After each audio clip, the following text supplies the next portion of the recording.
Hello and welcome back. I'm creating a few solo episodes talking about what I call the 4 bad seeds. These are going to be very familiar to you, whether you have them as part of your stress or not. You will be familiar. Your life, your way is just that. It's not about trying to make everyone else happy. It's not about putting yourself last. It's about taking an active role, understanding what that role is, but then taking an active role, an authentic role. I know people might get tired of that word authentic, but it's true. An authentic role in your life. I think there's so many things I could say about the conditioning, both generational and societal, and I do, and I will continue. But I think if I wanted to sum it all up in one statement, is that we just want to feel safe being ourselves. You just want to feel safe being yourself, being who you are. Authentically, really, truly are. So in today's episode, I'm going to start off with one of those 4 bad seeds. I thank you for being here.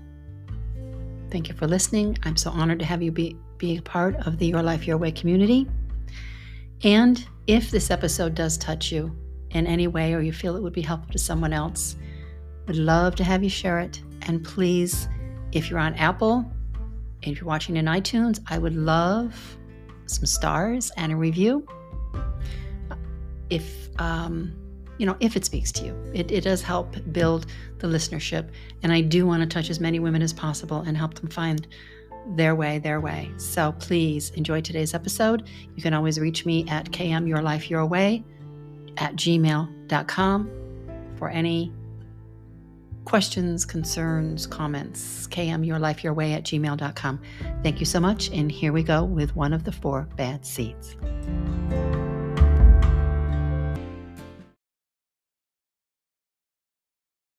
Hello, and welcome to another episode of Your Life, Your Way, living life on your terms, no longer being and doing how the rest of the world thinks that you should.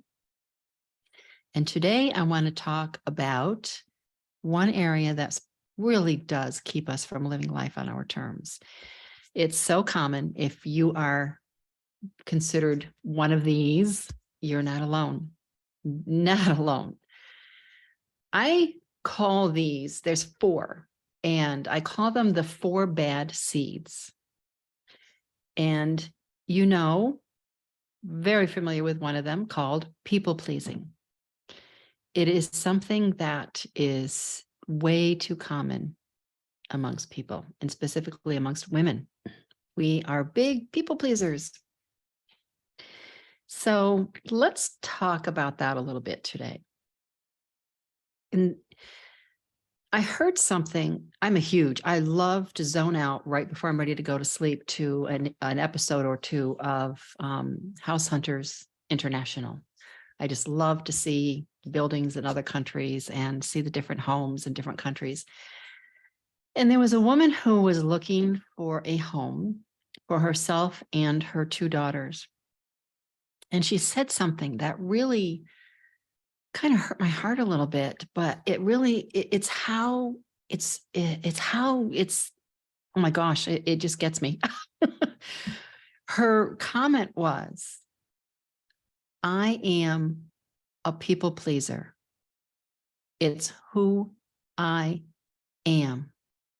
And that just was like, no. And it just gets me. It really does, because we are so conditioned to so many things that we think make up who we are. People pleasing. It's not, if you are a people pleaser, first of all, there's nothing wrong with you.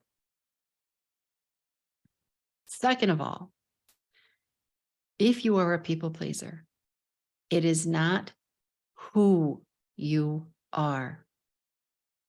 People pleasing is a learned behavior. It is learned. It can also be unlearned. It does not define who you are. It's really important to understand that, because it's in our minds, it makes it so much harder to let go and create different thoughts if we think, well, this is just who I am. It's absolutely not who you are if you are a people pleaser. Just having that awareness and starting at that point and realizing that it is not who you are is a place to start. Then taking a pause and beginning to be aware of how, on a scale from 1 to 10, where 1, you're not people pleasing at all. In fact, you probably could be a little bit more, but 10, you're just really over the top. Where do you fall on that scale of 1 to 10? If it's pretty high, I can probably guess that you're not on that list at all. Where do you fall as far as pleasing yourself on that scale of 1 to 10? We need to take a look at ourselves and remember that your life is your gift, and it's perfectly okay to say yes to you. And it's perfectly okay to say no to others. I know that can be really hard for some people. You feel obligated. And let's face it, one of the strongest issues to keep someone in that pattern of people pleasing is they don't want people to be disappointed in them. Maybe you don't want someone you love to be disappointed in you. And if you say no to them, even though you really want to say no, you're afraid if you do, that they'll be angry with you. There might be conflict. They'll get upset. We'll come back to that. Another is you might feel you want people to like you. You want everyone to like you. Again, not uncommon.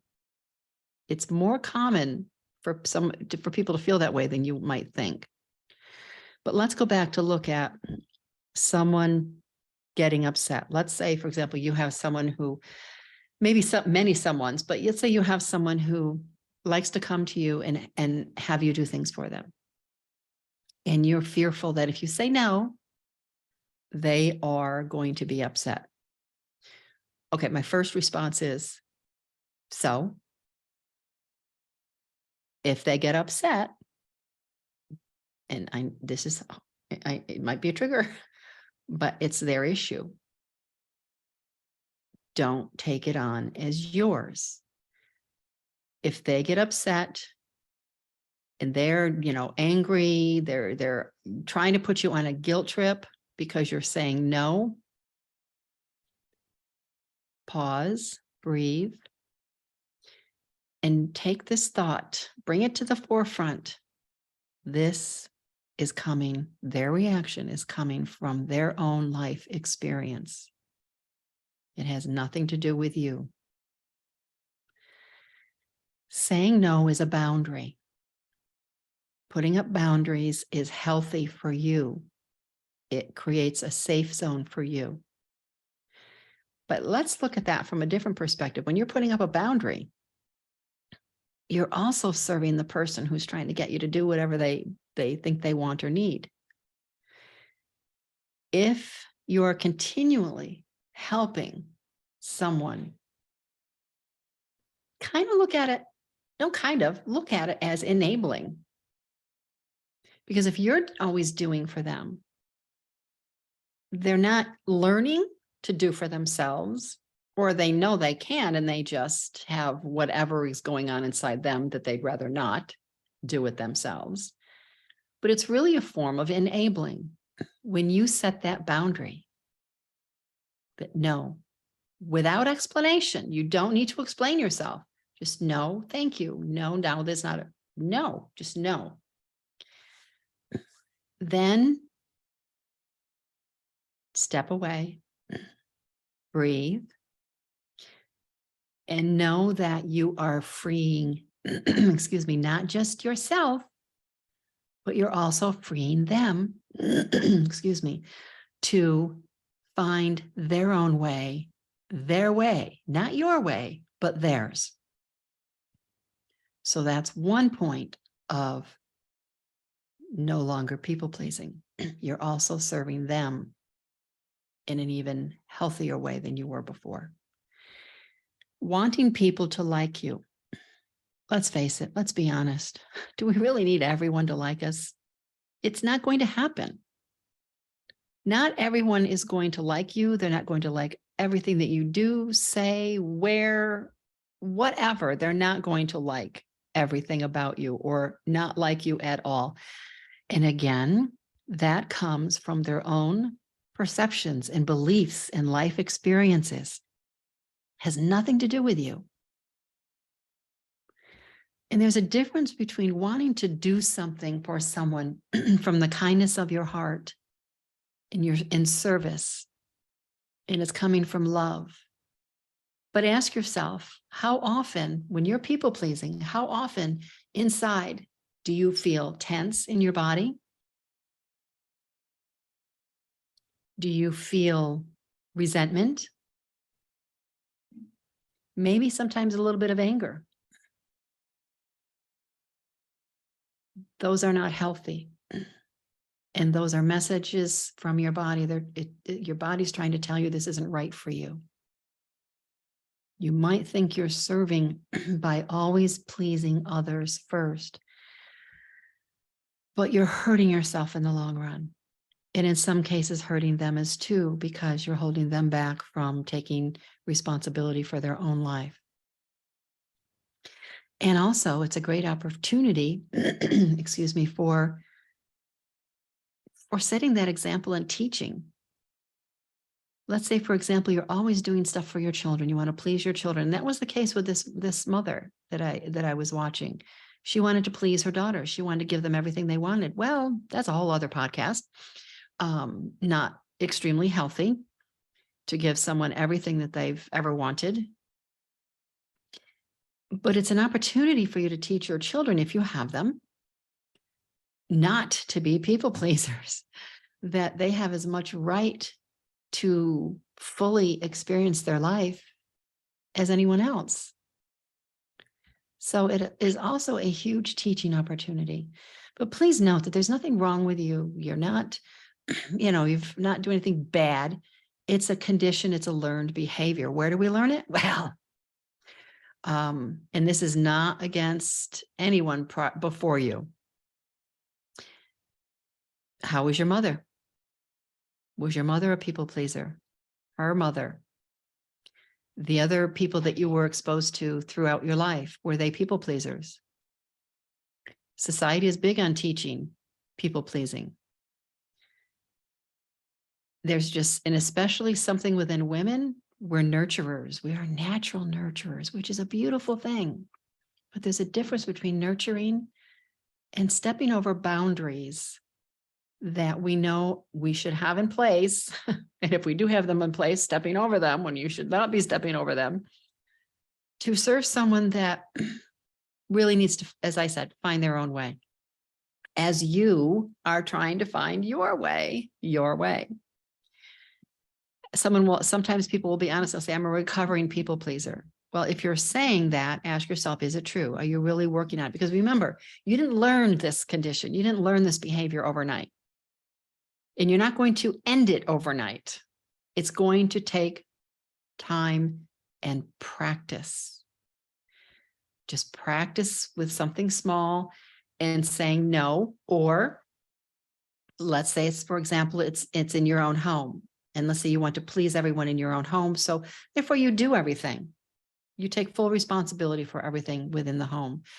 Well, if you have children, those children one day, hopefully, are going to be out on their own. So if you're doing everything for them, how are they going to learn to care for themselves when they are out on their own? And I know one area, and I've been there, been there. Well, they don't do it like I do it. Yeah, well, we can get over that. Not everything has to be done how we would do it. And I've been there. I had to let go of that because I wanted to teach my boys. And in order for me to teach, I had to let go of how certain things were done. You know what? And if they're folding the laundry differently, or they're dusting differently, or whatever it is that you're teaching, vacuuming differently, whatever it is that you're teaching them, if they don't do it the way that you would do it, the world is not going to end. I promise you, the world is not going to end. You're going to be okay. And I'm not trying to be sarcastic. I'm not trying to be mean. It's the truth. And you're going to give them such a boost of pride and self-esteem when they first start learning these things, that they can do them themselves. Of course, we know they're going to reach an age where they're not going to want to do them. But the point is, you're teaching them. And they will eventually, once that phase is over and they're out later on their own, they will thank you for that guidance. They will absolutely thank you. Looking at it from another perspective, you have a partner, if you have children, or just you and your partner, however the makeup in your household is, you're only one person. You are only one human being. And if you are stressed and you're overwhelmed and you're exhausted because you are doing everything, because you want to please everyone, you want to make everyone happy, which you cannot do. You all live there. So why should it just be your responsibility to care for everything? Start small. If you're washing the laundry, drying the laundry, and folding the laundry and putting the laundry away, start there with a boundary. You wash and dry the laundry, but every individual in the household begins to take care of their own, folding it and putting it away. If they don't fold it properly and it ends up in a wad thrown in the closet, breathe through it. They'll learn when they come to you and say, this is a mess. A gentle explanation and teaching as to how maybe to do it differently to help them learn. But it's so easy to want to just step in and take over and do it for them. But you're one person. They all need to learn. Everyone that lives in the household, it's important to have a responsibility to help care for that household. And you come together as a team. It's a group effort. You're a family. And let's come back to the making people happy. That's really another whole podcast. But you can't make other people happy. And to be quite honest, other people can't make you happy. That's not the way it works. We always want other people, well, he doesn't make me happy or she doesn't make me happy. Well, they're not supposed to. And like I said, this is really another podcast. Happiness is a choice. But if you're pleasing someone all the time and they're still having struggles and they're not happy and they're miserable, apparently it's not working. Apparently you think you want to make them happy. It's not working, because that's not how it works. People pleasing can be unlearned. It is one of the 4 bad seeds that suck the life out of you. You are not being disrespectful if you change, if you begin to release it. If you've learned this behavior from someone you love, you're not being disrespectful to them if you choose to live differently. And remember, you're going to be teaching your children to live differently if you have them. Why would we want them to become people pleasers? We know the struggle of being a people pleaser. Why would you want them to have that same struggle? How do you unlearn it? Boundaries. Start small. The next person that comes to you and says they'd want you to do something for them, pause. Think about it. Okay, who's asking you? What are they asking you? And it's okay to say, you know what?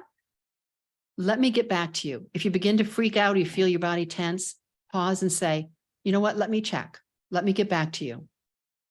I need to check my calendar, whatever, but give yourself that space. I will get back to you.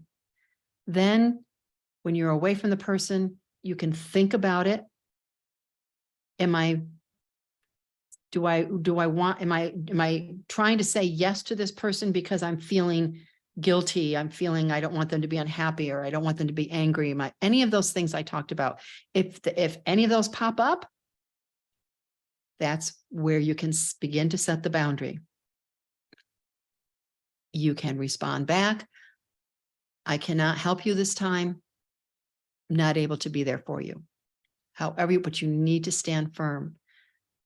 With love, send it with love, compassion, and grace, but just stand firm and move away. If there's discomfort coming from that direction, just keep sending the love. Move yourself away from that experience. You kind of have to look at that as to what's happening. You're going to be tempted to say, gee, I'm sorry, I can't, because we say sorry for everything. Again, another podcast. Don't try to change everything at once. If it feels natural for you to say, hey, I'm really sorry, I can't help you this time. Cannot do it for you. Stick to your gun. You've set a boundary. Be proud of yourself. Walk away. If you feel you need to make an excuse, make an excuse. You're just starting. You're starting small. You can begin to build up to the point of saying, I don't need to explain myself. I don't need to have an excuse. And the difference is going to be as to who's asking you. Is it someone who really has been sucking the life out of you? Maybe you might want to start with someone smaller to build up, or maybe you just want to jump in on the deep end. If it's really hurting you physically, if you're tensing, if you're feeling any anxiety, any stress, it's time to take a step back and begin to really set the boundaries. Start small at home. If you have children, start small with them. If you're people pleasing at home, just start small. Remember, you can give as much love and grace and compassion in teaching. And it's going to be a win-win for all of you. So don't beat yourself up. Always give yourself love and compassion and grace, because all of these things, as I said, are learned behaviors, and it takes time to unlearn them. You are meant to live with a whole lot less stress than you might be feeling. You're not meant to live stressed and overwhelmed, emotionally overwhelmed and exhausted. So I'll leave you with all of this today, and I will follow up with 2 that I will combine together of the 4 bad seeds. And if you have any questions on any of them, comments, concerns, always reach out. kmyourlifeyourway@gmail.com, kmyourlifeyourway@gmail.com. And something's coming soon in July. We will be having a relationship rescue summit coming in July. You might think, why do I need a relationship rescue? Well, check in, keep posted stay tuned for information, and I hope you'll join us. Thank you so much for being here. I love and I'm honored that you're part of the Your Life, Your Way community. I wish you a fabulous day. Peace and blessings.